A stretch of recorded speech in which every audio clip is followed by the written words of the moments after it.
سلام دوستان عزیز، سلام با подписчикони gol.tj و سلام با نفرانی که حالا ما را تماشا کرده ایستادند. این برنامه خبری ورزشی است و شروع میکنیم. اولین خبری امروزه ما داوران تاجیک به لیگ چمپیون‌های 2020 دعوت کرده شدند. خبری نوبتی امروزه ما شهرام سمیف بازیگر جوان 18 ساله تاجیکستان به دسته آوازدار روسیه به کمانده روبین دعوت کرده شد. خبری ناخوش برای مخلصان بارسلونا، لوئیس سوارز 4 ماه جراحت برداشت و طول 4 ماه نمیتواند به میدان براید. پدر حبیب نورمگомедов گفت که شاید امسال آخرین فعالیتی پسرش باشد.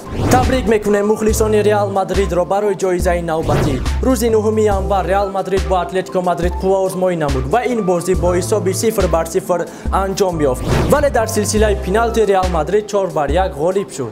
کون آگوئرو بهترین بازیگر خارجی در پریمیر لیگ انگلیس شد با زدن 177 گل. پس از مغلوب شدن بارسلونا به دسته اتلتیکو مادرید، سرمربی دسته بارسلونا عوض کرده شد. به جای والورده کیک ستین سرمربی دسته بارسلونا شد. سرمربی موفق زینedین زیدان با 10 فینالی که راه خط یافته است به همه‌اش غالب شده است.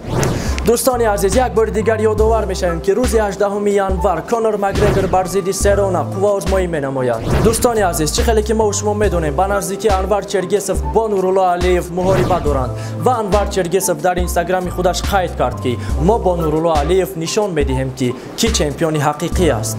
فخر ملت ما اعظم غفورов روز 3 اپریل در سازمان ایسیا محاربه نوبتی خودش را میگذراند، اما حالا حریفی او معلوم نشده است.